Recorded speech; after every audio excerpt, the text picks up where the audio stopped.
كمولتن أورمو خاب أولك كمولتن خبولك كمبولتن نجيني ربيتي في نجيني واقع اسم براجراتو نجتشو بربادا أخنوما تانسي هالي ديمو جروغا بوبساتو مجرامي تيري بوبساتو مجرامي أبان أغاني موها أبان هكاني موها ilmi namaa gaafa dhugaa qabu gaafa haqa qabu gargaarsa rabbii qofa barbaada namni dhugaa qabu sodaas hin qabu namni dhugaa qabu dubbachuu irraa isif boodan deebi'u namni dhugaan qabnee fi seenaa sobaatiin deebi'u dhibba qaqqabata waa dhibba ragaaf yaama Haayile Sillaasee waa ragaaf yaama warri dhugaan qabne Haayile Sillaaseen dur kaawash bataachi isaan hunjee jaanii Haayile Sillaasee ragaadhaaf yaammatanii nuti garuu namicha jaarsa san dura biyya san jirra jaarsa san duras biyya san qabna it's our land irra dhalanne irra guddanne irra nu horan Oromoon ammallee hormaata si irra babal'isaa jirti jechuudha Beitu sobni kunogaa deddeebi'ee dhugaa taha warri ma ganda keenya tiifachuu dhufe kun soba bara dheeraa warri kaabaa kun Oromoo irratti oofaa baransan san dhaalan addaabti godhanii jiran amma addaabti godhanii jiranii Oromoon bakkuma sanuun turree lafa san keessa ka turee So maalumaa Oromoon eegas dhuftee maal jedhanii wanni garii na kofalchiisa wanni garii na aarsa kan namni lafatee dhaaluuf yookaan lafatee eenyummaa kee jijjiiruuf si godhu nan aarsu kana humnaan irraa aantaa dhugaanis irraa aantaa garuu kana aarsu callisiinsa keenya usnee gurra kanneen taa'uun aarsa أخلي واحد دول لا ترى توكو شيخ توكو شيخ جبوتي يعني شيخ جبوتي إلى إيو أديس أبابا دان جينغاد أوه رئيس أنك يا هراري دا إسنيجا أنك يا هراري دا جينغاد أوه رئيس أنك نيجي الرجل كابا في النتي سومالي في إيسا في أدريتو قداب يجي دوبا قداب داني إيسا براديم تاني نمني جيغا فتنجرو Eega gadhaabdan maaltuutu achi buutee miila bakar waaree isin godhee achirraa jee namni gaafatu hin jiru jechuudha. Tanaaf sibiila zabana kana namni waan fedhe irra haasawaa Sheekha Sharifan qabu namni bara kanaa guddaas hin qabu furdaa malee namni guddaan silaa gattaa'eetii waan je'u yaadee waan je'u laalee wanni kun namaaf gaariidha lafaaf gaarii nama waliin buusaa je'e laallat garuu nama waliin buusuun kaalchara achirraa dhufe waan ta'eef dhimman qabanii jechuudha tanaaf meeshaan rabbaanii sheekootiin isaanis akka fedheechaa jirti haa ta'u waan tokko ittiin deebi'uu barbaada kami dhiyoo tana nama tokko miidiyaa warra habashaa kanarratti dubbachaa ture meena obsa solle uleen caphe miidiyaa warra habashaa kanarratti dubbachaa ture namni kun Ismaa'il jedhama Ismaa'il doktora je'eeti miidiyaa warra faannoo kanarratti haasawaa ture namni kun dhalataa Isaati first of all he's not the doctor he's software engineering da kan inni barate kan inni dalagu software engineering namichi kun durumarraahu Oromophobia qaba jechuudha jibbanna Oromootiin warra guutamee jechuudha jibbanna Oromootiin warra guutame arrammoo Oro faannoo tan hojii jira Oro faannoo gartee Oro faannoo dur Oro Amaaraadha tadachi ummata rakkisaa turte amma Oro faannoo tan hojiin jaaramee jira jechuudha namichi kun Ismaa'il jedhama dhalataa Isaati Ameerikaa kana jiraata warra amma lidatuun faa wali qabatanii aniin kana dabballoota lidatuuti dabballoota lidatu ayyaalew Oro faannoo ka'ennuun kana jechuudha achi keessa jira inninis namichi kun inumaa haasawa isaa keessa yoo laaltan karaan furmaanni tokkichi warra Somaaliitiifis yaamicha godhechuu warra Isaatiifis faannoon gargaaramuu qabdi karaan tokkichi kana laata sambooda maaltuutu dhufe dargaggoonni inni waan ni godhu kun ka'anii Oromo Tigreni fi Amarini fi Somali wari galti Oromo kana godhu qaba Oromo kana godhu qaba jani badi gurguddoo keessa seenaa jiranii jechuudha. Amma jara kana Oromo warra nuuni wajji dalagaa jechuudha. So called Oromo intellectuals warra ja'aniiniitu kaampii san keessa jira jechuudha. Kaampii Oromo irratti shanyii duguuggaa labsaa jirtu kana jechuudha. Amma namni software engineer kun kan doktora je DR tanas rabbitu sablise zabana kana. Maqaa DR lameen wal deemuun kana rabbiin sablise. Maalif kaampii Oromoo faannoo keessa seentee sablatte jechuudha. Maal godhan jarri kun namichi kun kallattiidhaan ka inni hidhata qabu waaniin amma dura waraabe keessatti illee je'eetiin jira. Wanni dirree dhawaa kun waan jijjigarraa haga dirree dhawaa haga faannooti wajji wal qabatu. Yoo warri kaabaa lolli kaabaa ka'ee jala kana humniti lameen lafa Oromiyaa saamuu barbaaddu ta'oo gaadeeriif ta'iisaatu asiin seenne hawaashiga kontirool goona kaan lafa Amaaraatii hajoo kana karra hojjechuu jiru way kana karra hojjechuu jiru bal'inaan namicha Mustafee ja'aniin achi taa'uu fi namicha Adam Faarax ja'an kana qaceelloon laala ilaalchi kun ilaalcha torbaatamoota keessa jahaatamoota keessa hawaashii gallafti teenyaa haja'u babal'ifannaa lafaati hojii wal qabataa jechuudha. Kilipuma amma duratti deemaa turte ta London irratti wal gahii taa'an hayyoonni isaanii lafti nuti qabnu zeeilaa qofaa isa bakka biraa hin qabu ja'an bakka biraa hin qabu. Ammoo akka Afar Jabuutirraa ariinee Jabuuti qabannee ta'iisaa goonetti hawaashii gasiis humnaan ta'iisaa godhuu dandeenya ja'an. Ammoo warri kana dirree dhawaa keessa baroodee qabaan agadhiisaa jiru kun dhugaa rabbiin isiniin jaa Jabuuti keessatti Jabuuti ta'iisaati jechuu hin dandeenye. Maaliif gootota ilmaan Afariitu jira jechuudha. Arhiba taadigee Afarinnaa arhibaarra jiraniif jechuudha. Gartee qaxaleen akkasumasaa arhibaadha ciifti. Takkaan si gabbaate Jabuuti keessatti Jabuutiin lafa isaati jechuu hin dandeessu jechuudha. Afara taadiktu tole ja'a. Kara keenya hoggaa dhufe isaan kasangooman naannawa kanatti jechuudha. Naannawni kun biyya abbaan qabne taheeti keessaafuu mas hogganni dhabame keessaa. Ganama kana nama tokkoon dhaggeeffachuu ture. Rakkoon naannawa bahaa hogganoota Harargee lamaanuu jechuudha. Hogganoota amma jiru jedhan. Seenaa addunyaa keessatti biitti dubartoonni hogganu it's very powerful countries. Biyya jabdu, biyya lafee duwidaa qabdu, biyya ifdurallee deemtu jechuudha. Biyya corruptioniin hin jirredha. Hoggaa hedduu biitti dubartiin haawwan hogganan shamarran hogganan amma warra Kamaal Green Thatcher sanfaa agarta warra amma biyya West kana keessatti kaabinee isaanii yoo laaltan harki guddaan dubartoota. Dubartoonni corruption jaalatanii jechuudha. Garuu dubartoonni karaa keenyaa kun honestly speaking they are corrupted. Corrupted ta'uu keessa wanni beeytuun silaa isaan corruption keessa hin jiraanne lafti Oromiyaa kanatti hin guuramtu jechuudha. Warra lafa gurgurachaa jiru keessa ramadamanii jechuudha. Sababni isaa bulchiinsa dubartoonni irra jiru keessatti biitti takka ta daangaansii cabe hin jiru jechuudha. They are always front line. Akkuma ilmaan siitiif hidhattee dhaabbattutti biyyaafis hidhattee dhaabbatti jechuudha dubartoonni addunyaa. Dubartoota keenya kana keessa dila 8 dila qarmaa achi keessa dubartii takka qofaan arke'an. Dubartii takka I will call the name. Maalif nama jabaan jabaadha jechuun gaariidha. Okay? Fariyaa Aliyyee Mucayyoo jaan barreeffama siitis niin arka gaafa amma dura paarlamaarra dubbattees niin arke jechuudha. Amma dubartoota jajjabaa akkasii kana akka qabamanii ciqileen gadhawaman kan godhu dubartoota corrupted ta'an warra Awustiraaliyaatti lafa qonnaa bitatee jechuudha. Eenyu ka Awustiraaliyaan lafa qonnaa bitate isin irra gahuu dandeessanii jechuudha. Biitti tun ustee daangaan kun dhiibamaa jira. Honestly haa walii himnu. Usneeti daangaan Oromiyaa kun useeti odoo wanni takka hin jirre dhiibamaa jira. It is something right there jechuudha. Corruptionaatu jira jechuudha.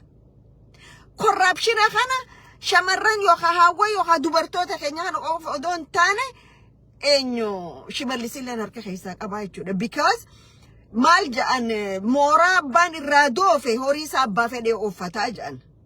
Okay?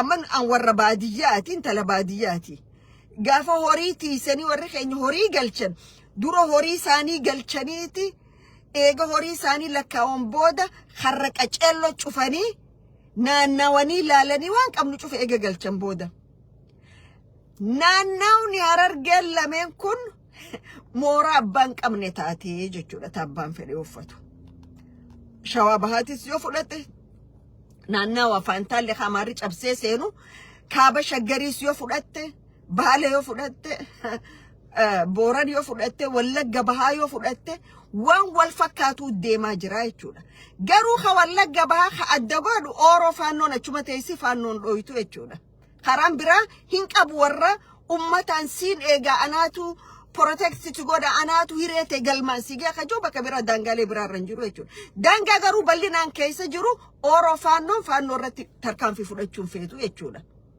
malif wanni doddoisa wanni harkarra qaba wanni ukamsan hinjiru jechuda shari'an zahiri jan wali matu madiman jechuda so lolli amma oromo rabbana mehun lola namicha amma an doctor, he's calling himself as a doctor. He's never been a doctor. He's just software engineering. Ismail jechuudha. Namicha kanaatu ala kana indargachos iggefa qabate warramma eltra kan hojji wal qabate Adam Farhi wal qabate Mustafa wal qabate hawashi gat shana Somali guddo gone je warri deema jiru warra kana jechuudha. Warra kanaaf eenyu kawanni godhu media naannawa Kenya Nairobi keessa jiru jechuudha. Media san ka Oromoo irratti lola labsaa jiru media Nairobi keessa jiru sanii jechuudha. Ummanni Oromoodha laala saba tokko hoggaa aggaammattee saba kananiin bal'aan ilaamma Oromoo saba tokkoon balleessa jeen agarre. Oromoo mirga kiyyaan falmadha. Lafti xiyyanarraan saamamtu. Ummanni kiyyana jalatti miidhamtu Oromoo je'uun arkee beeka malee Oromoo akka dhaaba siyaasaattis akka ummataattis ummata kana balleessina ka je'uun jiru jechuudha. Garuu arra afaan guuttatanii Oromoo akkana goona jedhanii hoggaa dhaadatan eenyu abdataniiti. Raaddi abbaa gaarii qabdu dirra ala keesseen raftii jedhan. Okay? Akka nuti abbaa gaariin qabne dirruma dhawa fakkeenya fudhachuu dandeessan. Kagabbee Oromoon lafa namaa kanniti biyya namaa kanniti maal je'us Oromoodha. Garuu isa cinaa ta'eeti lakkii ati khillee gurguruu dhuftee khillee fi aanan isa khillee fi aanan gurguruu dhuftee ja'a jechuudha. Khilleen aanan loon saayaatii fi khilleen lukkuu Oromoodha.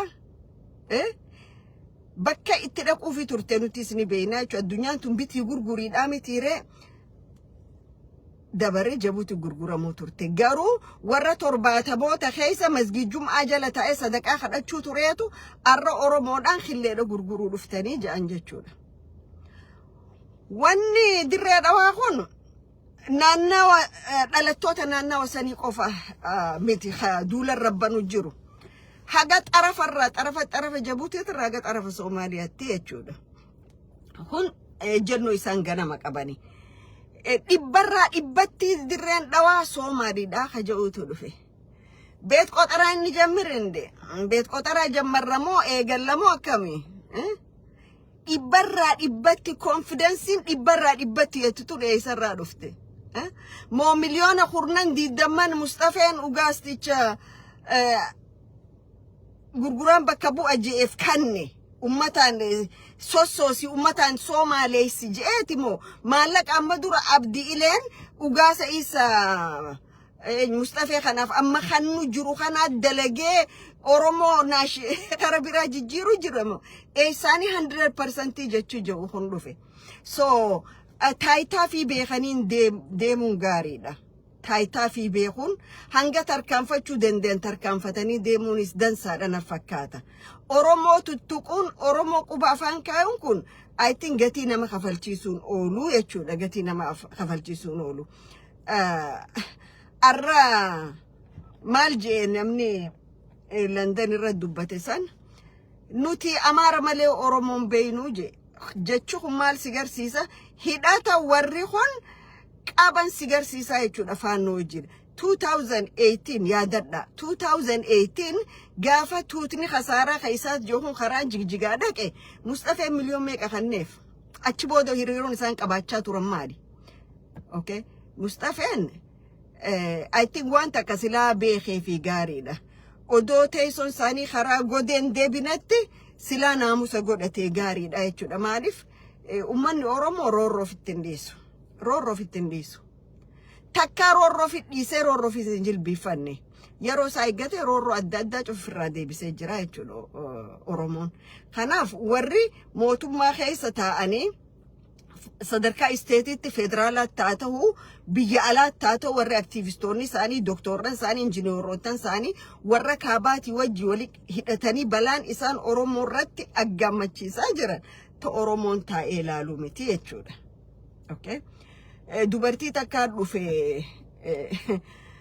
dirree dhawaarraa jechuudha as dubartii bakka buutu dubbattuu paarlamaa dirree dhawaa dubbattuu paarlamaa dirree dhawaati miti dubbattuu paarlamaa Isaati dirree dhawaati paarlamaan san ka Isaati dubbachaa turte jechuudha Soomaalii yoom caala Isaa angoo arkatee angoo teenya tana akkamitti ka horiidhaan maaliin naannawa san hangam takka eenyummaa naannawa sanii akka jijjiiruudhaaf deeman haasoftee jechuudha you know what election ni dirree dhawaa keessa ta'uu qabu election maka naannawa biraa ta'uu qabaa jechuudha jarattiin arra Oromoo irratti aggaammi diriirfatte tun haga barsiisa director university dirree dhawaa mana marii mana koortii mana heeraa jechuudha tika keessatti itti aanaa biltsiginna maan harkaa qabda Oromoonati dirree dhawaa keessa maaliif horiitu dalagaa jechuudha hawaalaan isaanii ta biyya alaa teessituun akkanuma taa'utti hin jirtu mee dirree dhawaa keessa deemaa haga malkaa jabduuti fi xarafanitti hawaalaan biyya alaa tanaa qaban meeqaatu lafa naannawa sanii bitee ja'atee research godha investigate godha maali biyya takka hoggaa keessa teessan ustariituma keessan taa'ina eenyutu achirratti invest godhu jira ja'alaala amma biyya tana akka migrantii dhufnee invest irra goona maaliif heeraa fi seera biyya sanii kabajnee olaantummaa seeraa biyya tana kabajneeti bizinesaasoo keessa godhanne waan adda addaa keessa godhannees deemnaa jechuudha garuu biyya namaa dhufnee keessatti corruptionii dalagaa horiin nama bitaa minority kaan bitaa kaaniif naggada bitaa afaan Oromoon dubbatina nuti Oromoo miti ja'a kaja'u kun eessarraa madda tokko ummanni keenya naannaa bahaa okoromiidhaan cabsanii jiran Awwadaay silaarra New York fakkaachuu turra ture magaalaan Awwadaay New York fakkaachuu turra ture maal irratti Awwadaay akkas ta'e kunis laalamuu turra jiraata lamata awwaan kan amma durattis je'e gaafa dhagaa abaarsaa fidatanii dirree dhawaa kaayan reaction waltajjii sanirra ture gurbaa jaarsoo kana dirqee adaree biyyoo bulchuu kana kantiibaa Hararii qaetten namicha kologaltummaa gale kana namicha kana reaction isaatii fi Mustafaa fi warra dirree dhawaarra achirra ture san sochii isaanii reaction isaanii olaalta waa hedduudha isin garsiisuu danda'a jechuudha maaliif fi warri kun warra jogola keessa jiru san dirqee adaree sanii maaliif akkasitti dhaadatan dirqee adareedhaan maa dhaadatan maaliif Mustafaan waan dalagaa isaan tahin dhufee naannawa dirree dhawaatii fi naannawa Asaboot keessa maaliif interfere godha hujiin isaan gasta ka dheertuudha warri dirree dhawaatti walgahii taa'e san nuti ka ajajamnuun ka qaceelfamarraa fudhannu kililii shanii ka ja'an san dhugaadha so eessa jirta Oromoo bakka jirtuuf gaafadhu jechuudha so magaalaan dirree dhawaadha magaalaa Finfinnee gadii miti inuma istiraatee lokeeshiniin isiin irra jirtuu fi qubsumti lafaa qilleensi isiitii fi qunnamtii biyyoota adda addaati wajjin ta akka dirree dhawaa mijjooytu hin jirtu jechuudha tanaaf warri arra dirreen dhawaa magaalaa jalqaba Soomaaliitii jedhan what is surprising magaalaa jalqaba teenya jedhan ummatan qaanfanne kijiban qaanfatan soban qaanfatan gaafuma uumamanu sobaa fi kijiba wajjin akkana akka waan bildi ta'anii uumamaniiti jechuudha okay Oromoo numaa hon turree nu dura ture maali jedhanii ragaa dharaa hoggaa fidan garaa nama dhukkuba. Ani kabajaa guddoon qaba akka ummataatti ummata Soomaaliyaa guddoo san an keessatti hin guddadhe achittiin if bari'an. Hargeysa keessa taa'e itti baradhe Booramaa keessa taa'e itti baradhe Jabuutii keessa taa'e. Okay. Garuu jarri sadeenuu amal akkam akka qabanniin beekaa jechuudha. Okay. Tokko amala jimaa qamoo waan qabaniif jimaan kun biyya teenya keessa waan jiruuf kontrool goonan abjuu isaanii tanuma kaleessaati jechuudha. Sadaffaadha ummatuma Oromoo kanaahu akkamitti Oromummaarraa dhiifnee Soomaalii amma Soomaalii tokko sheer godheen ture. Afaanummaan Soomaalii kun afaan Oromoorraa dhufee je afaan kuush. Soomaalii wanni jedhan hin jiru je. Afaan abbaan fedhe ummachuu dandama ijoollee takka gartanii ijoollee xiqqoo daa'ima baatii 5 amata afaa hoggaa wal cinaa kaanii kaanasii waca kaanasii mee ijoolleen tunu xixiqqoon dhibbe tokko mana tokko waliin naqan afaan tokko ummachuu dandeessi jechuudha. Okay. Garuu fitinaan Isaa fi Ogaaden dhandhaaru jiru kun gaafa san naannawa san akkam akka godhuu danda'u achirraa ilaaluu dandeessanii jechuudha. Waan dirree dhawaati irratti waan hawaashi gadiitti irratti akka malee invest godhanii kadeemaa jiru warra lameen kanaa jechuudha. So anama dubartoota keenya bebbereedoo kana 8 uffatee 8 footoo ka'ee yoo Mustafeen asaboot dhaqees cinaa dhadhaabbatanii fooxaa tottolfatanii yoo jerri waan murtaawee dhumee xumurametti yaamanii jechuudha. Isaan cinaa dhaqanii footoo ka'anii jechuudha. An amma dubartoota kanaan akka obboleeyyan kiyyaa shamarran dubartoota Oromootti akka haadha Oromootti akka nama lafa sanii dhimmuutti Oromiyaan bahaa parsantii meeqa Mustafeedhaaf gurgurtanii horii fudhattanii biyya alaan manaa fi lafa bitattanii jechuun hin barbaada. Hangamta akka deemtan. Oromoodhaafoo haafe parsantii meeqa akkuma waliigala Oromiyaa guutuu yoo laalle 52% hin jiru. Bara chartaratirraa maappiin lafa kaayame harki 52 jiru. Gurgurtan fixan. Finfinnee cicciranii fixan. Kanuma irra jiru jira maree Oromoo lafa qabdu hin jirtu. Garuu ka akka ibiddaan nama gubu jiru waa'ee bahaati. Waa'ee Oromiyaa bahaati. Itti gaafatamtuun lafaa to obboleessasiitiif lafa hanga feete kannitu obboleessasii ka wajjin dhalateef. Oromoo balloota na lafa siyoo meeqaan gurguratte jechuun hin barbaada. Silaa akka addunyaatti dubartiin mana tokkoofis lafee duydaati. Hawaasaafis lafee duydaati. Biyyaafillee lafee duydaati. Hagamta akka mi'aa fi jaalala biyyummaa qabdan dubartoonni Oromoodha. Moo yakka isin dalaydaniitu jira. Kayoo biyya kanaaf dubbattan ragaa isinii gabbaasanii isiniin sossodaachisaniitu jira. Sayyoo ta'es waan feetanillee yoo gootan lafa fi hin caalu aboo waan feetan fidaayii nuti biyyatan difeendi goonaa himaan jenneen. Akka nama angoo qabu akka nama biyya harkaa qabu asiifichi shir jettan. Ummata qarqaan qabdan nama ummata lafa ummataatu dandamuu hin dandeenye jechuudha isin. Hoggana ifiin jettan. Tarree dhaabbattanii jabina hoggansa dubartoota biyya sanii nama himtanii jechuudha doon qaanfanne. Jabina keessanii maal gootan? Haawwan Oromoo irraa himimmaan hayxanii. Haawwan Oromoo tamanni irra diigamu jiru tana irraa diigamiinsa dhaabdanii. Lafa Oromoo taatamu jirtu tana dhaabdanii. Sabaa sablammoonni biyya san keessatti galan keessaaf warri ka'iisaa kun hoggaa afaan isaanii Oromoo irra gannaqan irraa dhaabdanii. What is your position on this? Okay? Hedduu nama ajaa'ibsiiftu, hedduu nama qaanfachiiftus, hedduu nama gaddisiiftus. Kakara biraatiin ijoolleen teenya xixiqqoon adareetun killilii keessa jirtu tun tan hedduullee waliin dhabnu garuu Oromoo manarra diidanii daaspooraa keessa na siyaamtanii lafa Oromoo hirtaniif dhaaba.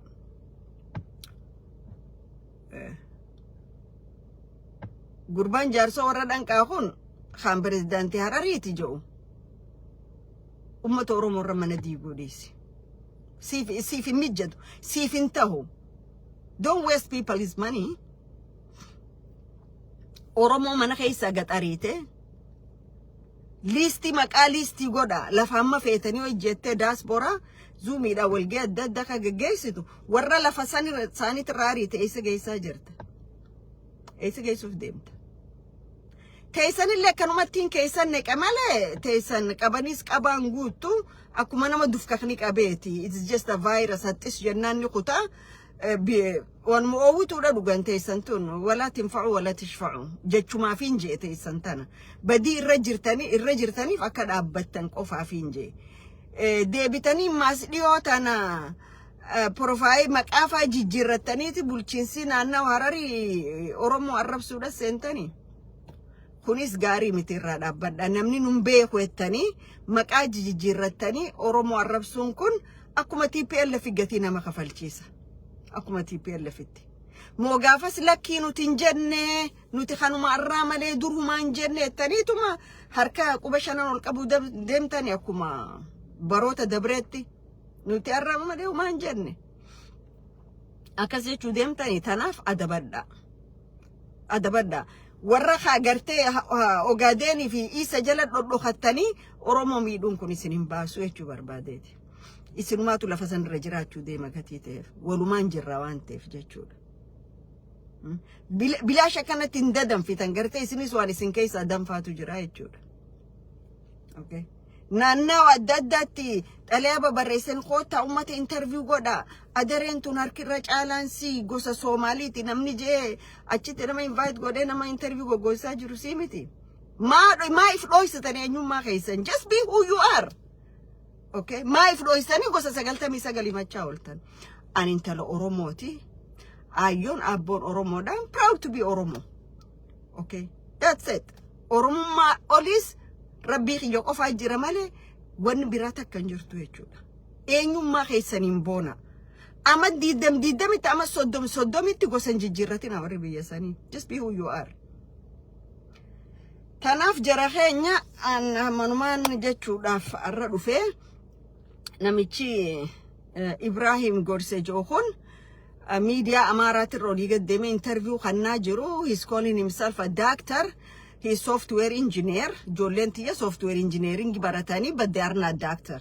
Garuu fiildiin isaanii. Fiilduma ta'e himadhu malee an doktoreette Oromoo irratti genocide labsini jechuun hin barbaadu Ismail kanaan. Jabuutittis waa'ee Oromooti irratti rikardii gaarii hin qabdu. UN keessa gaafa afaan hiikaa turtes waan godhaa turteetu jira jechuudha. Arra carraa harkadheettee hawaashii gammaranneettee warra kotte duudaati wajjin hiriiroon baafatte kun gar tokkoon sin geessu jechuudha. Teenya taatu tabadii tana cufu Oromoo fidu jirtu Oroo faannoodha. Kalee Oroo Amaaraadha to Oromoo rakkaa turte arras Oroo faannoodha. Warra faannoodha wajji dalayna jee namichi eenyu Amaaraa ka biyya seenuu dhorkan san ka isaan jala jaaramanii koree ala kanneenii jechuudha. Ta Oromoo irratti badii guddoo fiduu deemtu. Ijoollee indargaachoos iggee jala seente tana. Ijoollee iriqaan maarree jala seente tana agartu ijoollee teenya talafee duudaan qabne ka ifii dhaabbachuu hin dandeenye bari ifii dhaabbachuu. Yooni dhaabbanne jan akkana gollawan akkana zigjanii akka kiyya kanatti ifitti amananii Oromummaa fi itti boonanii qoma dhawatanii dhaabbachuu hin dandeenye jechuudha. Isii ganduma keessaa gad dhaabbadhu ennee dadhabne. Ganduma keessaa gattaay Oromoodha wajji dubbadhu ennee dadhabne. Okay.